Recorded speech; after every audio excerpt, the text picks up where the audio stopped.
राष्ट्रीय समाचार भारत के दर्शकों, आज हम आपको विदिशा के राजपुरोहित का दर्जा प्राप्त है डॉक्टर मनोज शास्त्री, जो कि विद्वान ब्राह्मण है और विद्वान ब्राह्मण के साथ साथ सनातन धर्म को बहुत ही अच्छे तरीके से लोगों को समझाते हैं और सनातन के प्रति एक अपना कार्य करते हैं।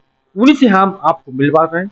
मिलवाने का सबसे बड़ा हमारा कारण है कि प्रति वर्ष डोल ग्यारस का क्या महत्व है, इसकी परंपरा क्या है और क्या है डोल ग्यारस, इसके बारे में हम डॉक्टर मनोज शास्त्री से चर्चा करेंगे। उनका इस संबंध में क्या कहना और डोल ग्यारस क्यों मनाई जाती है। जी। सच्चिदानंद रूपाय विश्वोत्पत्त्यादि हेतवे तापत्रय विनाशाय श्री कृष्णाय वयम नमः।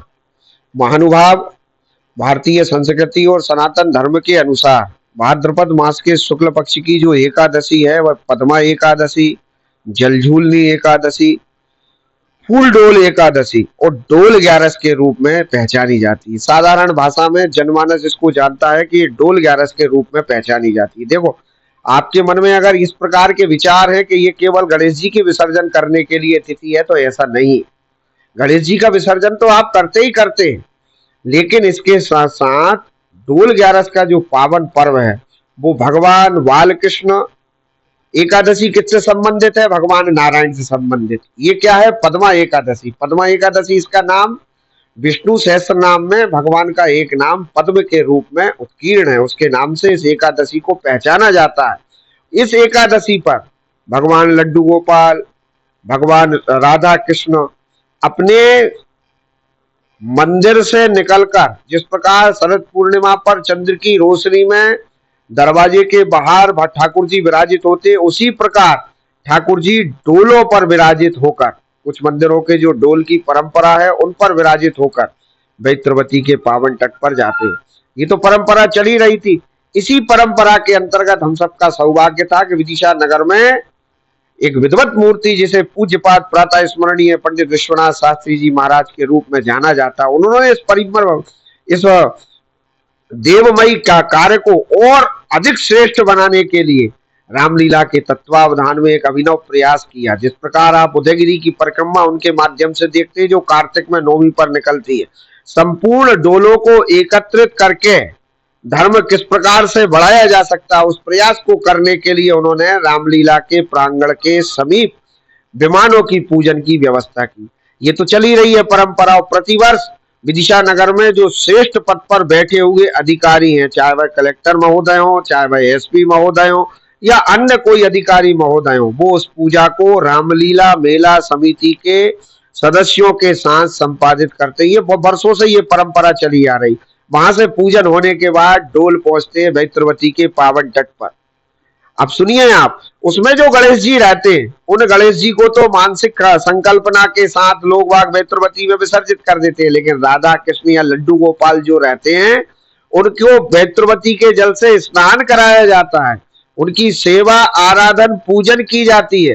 कई लोग झूले के रूप में उनको वहां पर झुलाते हैं और वापसी वही पूजन आराधना के बाद विमान वैसा का वैसा वापस आता है। विमानों की अलग अलग परंपराएं हैं, ये इस मोहल्ले में जाता है, ये इस जगह पर जाता है, जिसके घर के सामने से निकलता है वो अपनी शो को पवित्र नगरी जो विदिशा है उसमें लगभग कितने डोल निकलते हैं? लगभग 50 की संख्या, 50-60 की संख्या में ये डोल निकलते हैं प्राचीन परंपराओं के अनुसार। और ऐसा नहीं है कि डोल केवल कंधे पर निकलते हैं। मेरे पूज्य पिताश्री के द्वारा संपूर्ण नगर ने देखा है, ब्रह्मलीन पंडित शिवनारायण शास्त्री जी, हाथी के ऊपर डोला निकला था और उसी हाथी के ऊपर डोले की पूजन रामलीला मेला समिति के तत्वावधान में कलेक्टर साहब के द्वारा और एसपी महोदय के द्वारा की गई थी। अब वो संतों में विस्मृत हो रहा हूं, लेकिन संपूर्ण नगर ने उस व्यवस्था को देखा। उसका क्या फायदा हुआ?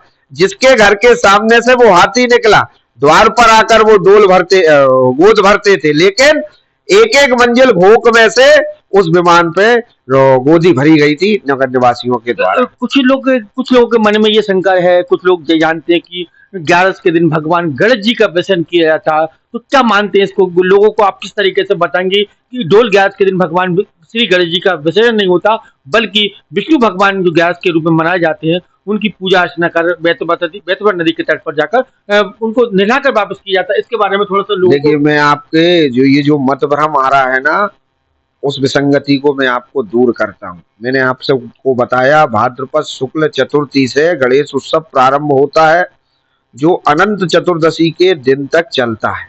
उसके मध्य में ये एकादशी आती है। एकादशी किससे जुड़ी हुई है?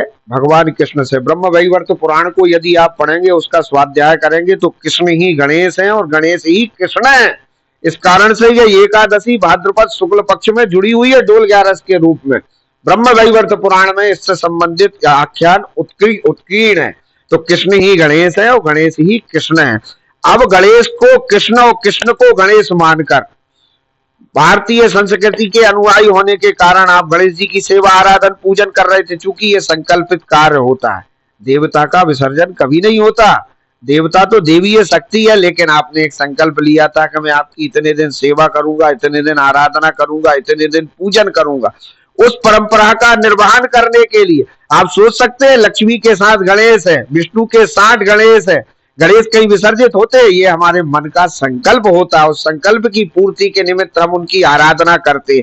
हमारे यहाँ पार्थिव शिवलिंग के निर्माण का विधान है।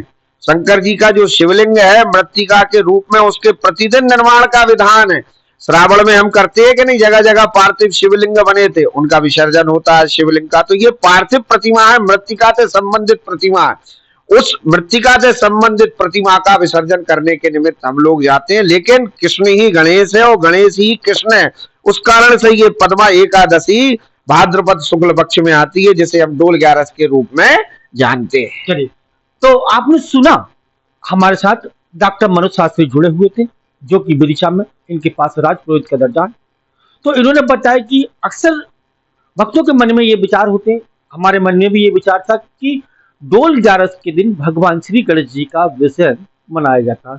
लेकिन यहाँ पर एक बात निकल कर आई है कि मनोज शास्त्री के द्वारा जो बताया गया कि डोल 11 भगवान विष्णु जी की आराध्य 11 होती है। उस दिन भगवान कुछ पद्मा और जल जो भी इनको मनोज शास्त्री के द्वारा बताया गया कि वहाँ 11 होती है। 11 पर डोल निकलते हैं, डोल को पवित्र जीवनदायिनी बैतवा नदी में ले जाते हैं।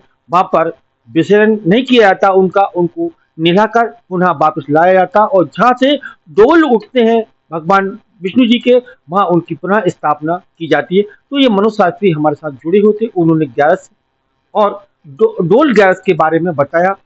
तो मैं हमारे राज टीवी समाचार भारत के दर्शकों से ये बताना चाहता हूँ कि डोल 11 के दिन भगवान विष्णु जी का दिन नहीं होता, बल्कि 11 के दिन भगवान विष्णु जी की 11 होती है। उस दिन आप भी 11 मनाकर 11 पर विशेष पूजा अर्चना कर मनोज शास्त्री के अनुसार जो बताएं उनके अनुसार आप पूजा पाठ करें और धर्म का लाभ लें। तो अब मैं एक बार और पुनः आपको मनोज शास्त्री जो कि राजपुरोहित जी हैं विदिशा के, उनसे एक बार और आपकी बात करवाऊंगा कि 11 के दिन किस तरीके की सावधानी रखनी चाहिए, क्या पूजा करना चाहिए डोल 11 पर और क्या क्या हमें विशेष करना चाहिए, ताकि हमारे जो राज टीवी समाचार भारत के दर्शक हैं उनको लाभ मिले, उनको उन्नति हो। ये और भी हम उनसे बात करेंगे कि डोल 11 के दिन क्या और हमारे साथी कर सकते हैं, हमारे साथी उनको किस तरीके से कर सकते हैं और अच्छी तरीके से। जी, फूल डोल एकादशी, पद्मा एकादशी। देखिए, भगवान नारायण सुख शांति प्रदायक है। भगवती लक्ष्मी जिसकी आपको सबसे अधिक आवश्यकता है वो प्रदायक है। अब नारायण को प्रसन्न करने का मार्ग आपने मेरे से पूछा है। नारायण को सबसे बगैर पैसे का उपचार मैं आपको बता देता हूं। भगवान नारायण को प्रसन्न करने का रास्ता है, उनको तुलसी दल अत्यंत प्रिय है, तिली उनको अत्यंत प्रिय है। अब एकादशी को आपको क्या संकल्प करना है? सुबह उठते से ही व्रत का संकल्प करना। अन्न का आहार एकादशी के दिन नहीं किया जाता, महापातक लगता है एकादशी के दिन अगर अन्न को ग्रहण किया जाए।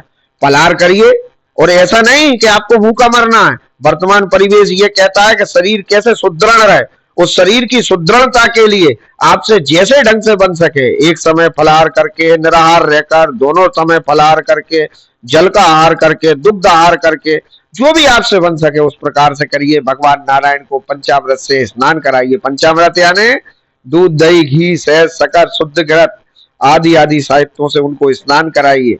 उनके समक्ष शुद्ध घी का दीपक लगाइए। साथ में भगवान नारायण का आप सहस्त्रार्चन भी उस दिन बड़ी सहजता के साथ कर सकते हैं, वो बहुत लाभप्रद होता है। 1000 तिली लाइए, विष्णु सहस्त्र नाम को पढ़कर, एक एक नाम पढ़कर भगवान नारायण को तिलियों को समर्पित कीजिए। आप चमत्कार देखेंगे, भगवान नारायण प्रसन्न होकर आपके मनोरथों को पूर्ण करेंगे। और पद्मा एकादशी पर रात्रि भर जागकर संकीर्तन करने का भी बड़ा विधान है। ये तिथियां हमारे पुण्य को बनाने के लिए, बढ़ाने के लिए, हमको धर्ममय बनाने के लिए बनाई गई हैं। इन तिथियों के अनुसार हम अपने जीवन का निर्वहन करिए, भगवान नारायण निश्चित रूपेण आप पर पूरी कृपा करेंगे। तो आपने सुना, मनोज शास्त्री जी बताते हैं कि भगवान विष्णु जी को खुश करने से आपकी आर्थिक स्थिति यानी माँ लक्ष्मी जी आपको भरपूर कर देंगे। उसके लिए आपको कुछ नहीं करना, उन्होंने बताया कि केवल तुलसी दल आपके घर पर, आपके आसपास किसी भी पड़ोसी के घर पर या कहीं भी तुलसी माता की जो कोपल होती है, पत्ती होती है, उनको चढ़ाकर 11 के दिन, और तिल जो होती है, तिल बहुत सस्ती होती है, 2-5 रुपए की लाकर 1000 तिल से उनकी पूजा अर्चना करें और आप भगवान विष्णु जी को खुश करें और आप लक्ष्मी जी की बरसात करें। ये अपने मनोज शास्त्री जी के द्वारा बताया गया। तो ये डोल ग्यारस के अवसर पर हमारी विशेष खबर है। तो आप भी मनोज शास्त्री जी जो कि राजपुरोहित जी हैं, उनकी वचन सुनकर, उनकी वाणी को सुनकर, उनके जो उपाय को सुनकर आप अपने परिवार का आर्थिक और मानसिक और स्वस्थ रह सकते हैं। तो ये आप उपयोग करें, उनके उपाय बताएं, डोल गैस पर उन्होंने महत्व बताया, तो ये उनकी वाणी को सुने और धर्म का लाभ लें। और मैं भी हमारे दर्शकों से इस बात को कहना चाहूंगा कि डोल गैस पर आप भी मनोज शास्त्री के द्वारा जो विशेष पूजा अर्चना बताई गई उसको करें, तो आपको लाभ होगा, आर्थिक लाभ होगा, शारीरिक लाभ होगा, स्वस्थ रहेंगे। तो विदिशा से मैं राज टीवी समाचार भारत के लिए कमल रेखवार।